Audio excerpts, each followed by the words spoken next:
Oi, Manuel, bom dia, tudo bom? Bom dia!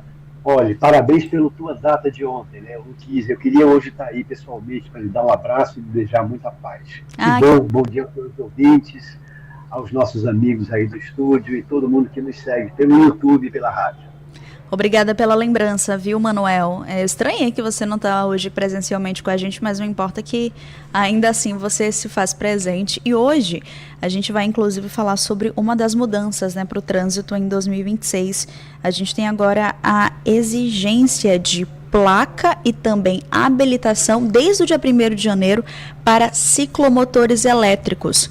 Me conta sobre essa regra, porque eu acho de fato que tem muita gente desatualizada sobre essa atualização, viu, Manuel? Ah, pois não. Olha, você sabe, Nicole, essas famosas chinesinhas, que são chamadas, os paulistas chamam de chinesinhas, mas elas são conhecidas como os scooters, né? Que são é, é, esses são ciclomotores de duas rodas, eles são elétricos ou são a combustível, né? Onde na realidade até então não era necessário que a pessoa tivesse habilitação, que não era necessário emplacar, mas é uma resolução que desde 2023, que agora entra em vigor em 2026, né? Porque o Senatran deu tempo para todo mundo se adaptar, para todo mundo registrar, né? Normalmente são equipamentos que são utilizados por adolescentes nos condomínios fechados. Algumas pessoas fazem isso em alguns conglomerados de turismo para haver aquele deslocamento interno, né? Mas que agora, e muitas pessoas utilizam isso na própria via também, né? Então, você veja, Nicole, que com esse, o que evidencia, né? O Senatran, ele colocou o seguinte, né? A motocicleta tem sido o principal meio de transporte no Brasil desde pandemia para cá, né? É exatamente a motocicleta, tanto nas grandes cidades como nas cidades menores, os municípios menores, né? E se tornou hoje uma febre todo mundo se deslocar por motocicleta, né?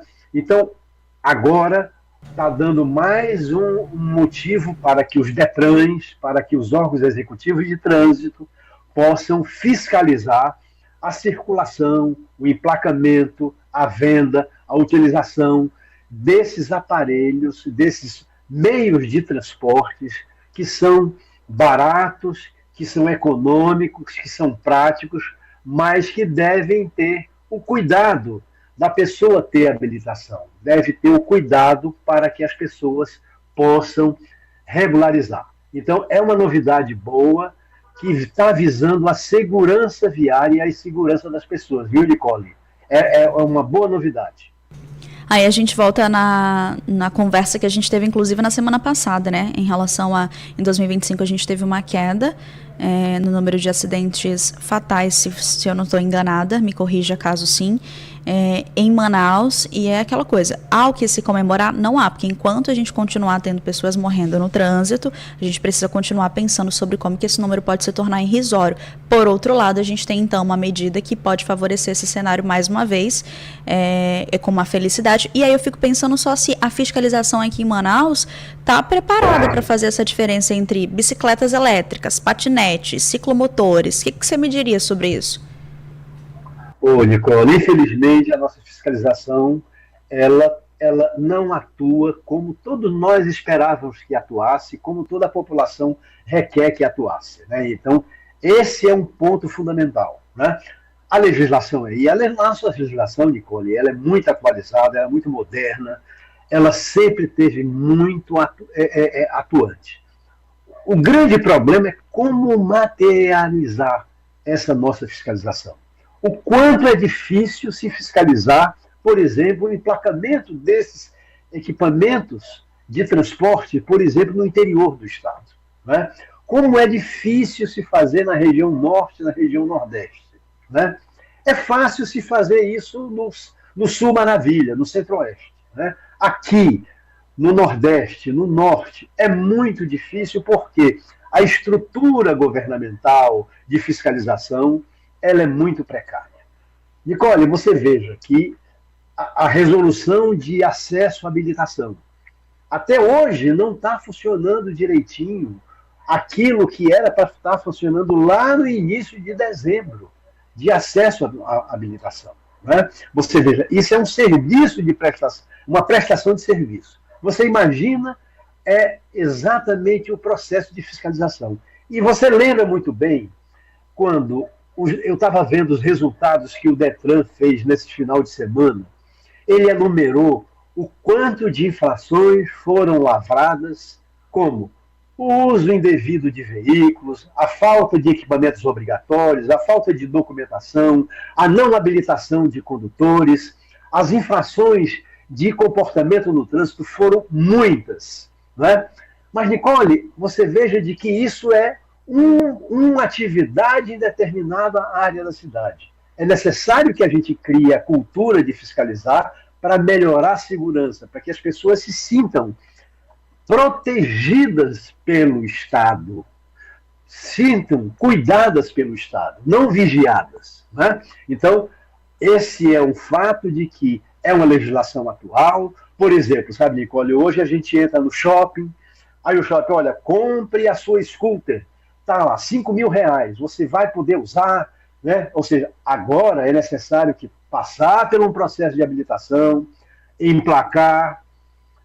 Se você for circular na via, aí ele faz a diferença nessa resolução. O que pode a bicicleta elétrica? O que pode os patinetes? Né? Ou seja, toda a mobilidade individual das pessoas está aí claramente numa legislação, mas que infelizmente a população não chega, não recebe o cuidado, não recebe a fiscalização e monitoramento dessas atitudes. Você coloca muito bem. Né?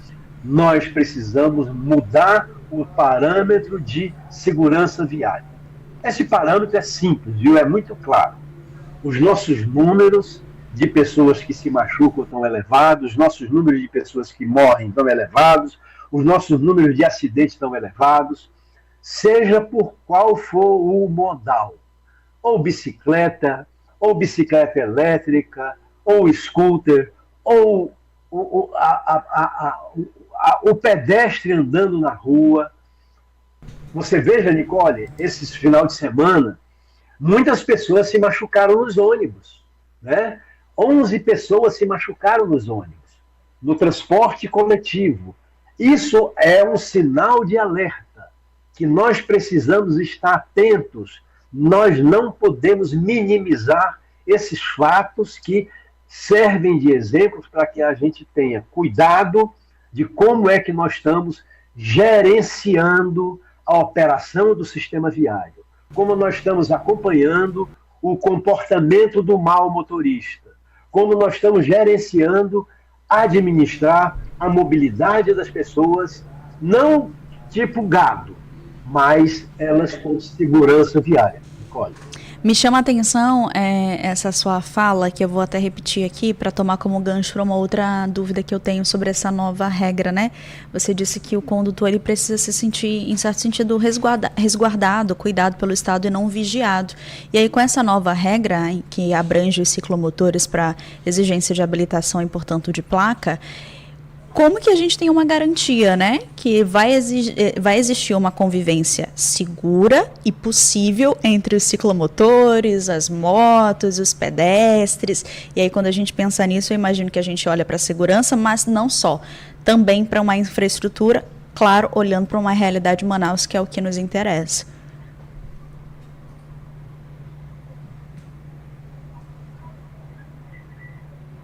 Manuel, tá aí comigo ainda? Sim, sim. Nicole, você tem toda a razão. Você tem toda a razão quando você aponta essa falha. Essa é a insegurança que nós sentimos, Nicole. Essa é a grande insegurança que nós sentimos. Quando a fiscalização falha, quando o planejamento viário falha, quando o planejamento da mobilidade falha, quando ele é superficial, quando ele é politiqueiro, quando ele não é tão profundo, evidentemente nós ficamos órfãos de pai e mãe. Né? Essa é uma grande realidade. No fundo, quando você retrata isso, você está colocando, olha, o nosso sistema viário hoje está todo mundo junto e misturado, engarrafado, estressado, se sentindo. Todo mundo está insatisfeito, Nicole. A gente como pedestre, a gente como motorista, a gente como passageiro, a gente como usuário de ônibus, a gente como gestor do sistema, a gente como operador do sistema, todos nós estamos insatisfeitos. Você pergunta a um empresário como é que está a tua frota de carga. Ele está se sentindo pressionado. Como é que está o cara que opera no transporte do distrito industrial? Todo mundo preocupado com isso. Então é necessário, Nicole, que tenha sim uma grande virada de chave, uma grande campanha envolvendo o Estado, o município, para melhorarmos a segurança viária das pessoas. É importante isso, para que as pessoas se sintam acolhidas, protegidas, que tenham defensores da sua vida, defensores do seu comportamento. Porque, Nicole, o trânsito nosso de cada dia, ele é tudo isso que nós ele é fatal, ele é estressante, ele não agrada ninguém, mas todo mundo quer ter uma melhoria, se sentir melhor na mobilidade da cidade. Então, cabe o papel das autoridades, o papel das entidades, melhorar essa condição, esse espírito da população que faz a mobilidade. Você tem toda a razão quando você questiona essa falha do que se planeja, o nosso legislador planeja, coloca como lei, e quando vai ser colocado em prática, falha no aspecto de operacionalização, no monitoramento, na fiscalização, e o pior, Nicole, é como nós estamos punindo o mau comportamento. Como nós estamos dizendo, isso daqui é inaceitável, isso daqui não é omissão, isso daqui tem que ser acompanhado. Né? Essa é uma grande reflexão que nós fazemos para que esse ano a gente tenha uma meta. Que meta? Será o acidente zero? Será o acidente menos 50%, menos 80%? É importante as autoridades colocarem isso para todos nós, Nicole. Não adianta, muitas vezes, os especialistas imaginarem esse estado, esse paraíso inexistente, inacessível. É preciso que as autoridades venham e digam à população: eu quero contar com vocês para que nós possamos juntos melhorar a nossa segurança viária, diminuir os nossos índices de acidentes, diminuir as nossas vítimas fatais, diminuir o número de internações na rede hospitalar. É importante isso, que as pessoas se sintam mais à vontade. Não a gente continuar. E olha, Nicole, é um ano de 2026. Nós vamos discutir isso, uma política pública dos estados e da União, né? Onde passa por tudo isso, que é o bem-estar do cidadão nas sedes municipais, nos seus municípios, onde eles moram. Manuel Paiva, querido, obrigada por hoje, viu, por trazer mais detalhes sobre essa novidade para a gente. Com certeza vamos ir conversando também ao longo do ano, né? Conforme os meses vão passando, a gente vai tendo essa regularização chegando especialmente para os condutores que são aptos a esse tipo de veículo, os ciclomotores. Obrigada, um abraço. Um abraço, até para a semana, Nicole. Tudo de bom. Tchau, tchau. Eu sei que a conversa com o Manuel Paiva acabou levando a gente para um lugar em que ficamos mais alertas, né, e preocupados com essa mudança, mas o que a gente pôde perceber é que, na verdade, é uma mudança positiva com essa nova exigência da placa dos ciclomotores e também da exigência de CNH, caso você tenha algum tipo de veículo nesse sentido, de duas rodas, onde a quilometragem, né, ali você ande até pelo menos 5 km por hora, por exemplo. É uma tentativa de trazer uma maior segurança, inclusive com a exigência de capacete. Mas a gente não pode deixar de questionar como que essas pessoas de fato vão sentir uma segurança andando nas ruas de Manaus, numa cidade onde o trânsito de fato é caótico, mesmo após essa exigência, né? Que você exige, mas você precisa também, em contraponto, proporcionar uma certa harmonia entre os veículos e os automóveis. Afinal de contas, existe sim uma regra ali, né, de quem é o mais vulnerável dentro de um trânsito e, portanto, quem é a prioridade, incluindo o pedestre. Eu aproveito para trazer também sobre a multa, que também pode ser aplicada caso exista algum tipo de infração. Por exemplo, segundo o CONTRAN, que é o Conselho Nacional de Trânsito, diz que a partir do dia 1º de janeiro já está valendo então essas novas regras de registro para ciclomotores, e rodar sem documentação, sem inserir então a CNH, é considerado infração gravíssima, com uma multa de R$ 293 e a retenção do veículo. Então, trazendo aqui para você o serviço completo, especialmente porque é uma nova mudança da exigência e também com a multa. Fique atento. Agora em Manaus, 9h57. A gente faz uma rápida